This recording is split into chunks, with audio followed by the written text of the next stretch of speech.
రాష్ట్ర ముఖ్యమంత్రి గారికి కానీ ఆయన కుమారుడు లోకేష్కి కానీ నేను చెప్పదలుచుకున్నది ఒకటే, మీరు దయచేసి రాజ్యాంగాన్ని స్పష్టంగా అర్థం చేసుకోండి.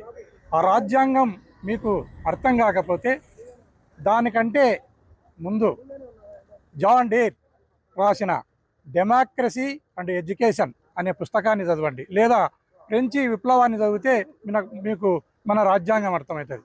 మన రాజ్యాంగం అర్థమైతే అప్పుడు మాత్రమే మీకు ప్రజాస్వామ్యం అర్థమవుతుంది.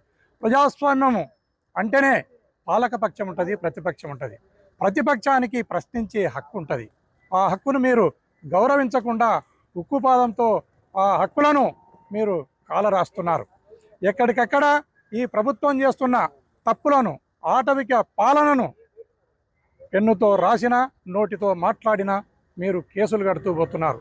ఇలా కేసులు కట్టి మీరు అప్రకటిత ఎమర్జెన్సీని ఈ రాష్ట్రంలో మీరు పెట్టినారనటంలో ఎలాంటి సందేహం లేదు.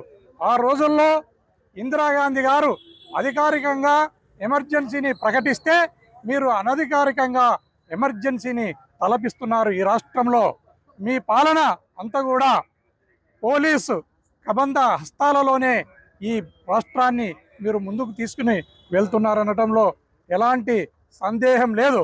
ఇప్పటికైనా మీరు కళ్ళు తెరిచి ప్రజల యొక్క ఆలోచన విధానాన్ని, ప్రజల యొక్క సహేతుకమైన విమర్శను మీరు ఆ సద్విమర్శగా స్వీకరించాలి.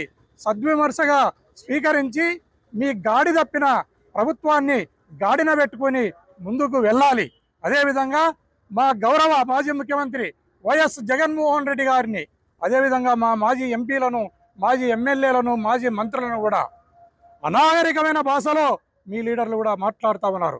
మేము ఎక్కడికెక్కడ మేము కూడా కేసులను ఇవ్వబోతున్నాం రాష్ట్రమంతటా కూడా. దయచేసి డీజీ గారు కూడా పోలీస్ వ్యవస్థను మేమిచ్చిన కేసులను కూడా రిజిస్టర్ చేయాలని ఆదేశించవలసిందిగా మేము కూడా డీజీ గారిని కోరుతున్నాం.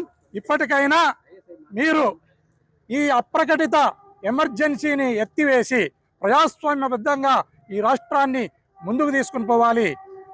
గౌరవ జగన్మోహన్ రెడ్డి గారి హయాంలో ఈ రాష్ట్రం సర్వతోముఖాభివృద్ధి చెందినటంలో ఎలాంటి సందేహం లేదు. అలాంటి రోజులు మళ్ళీ రావాలని ప్రజలు కోరుతున్నారు.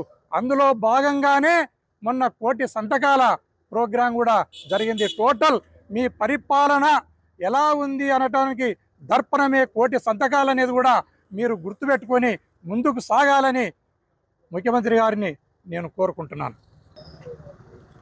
ఇప్పుడు లోకేష్ బాబును ఏదో నేను మాట్లాడినాను, నేను ఏదో విమర్శించినాను అన్న దానిపైన కేసును రిజిస్టర్ చేసినారు. దాంట్లో పార్ట్ 1 నోటీసును ఇవ్వటం జరిగింది. దాన్ని కోర్టులో నేను కూడా సవాల్ చేయడానికి ముందుకెళ్తాను.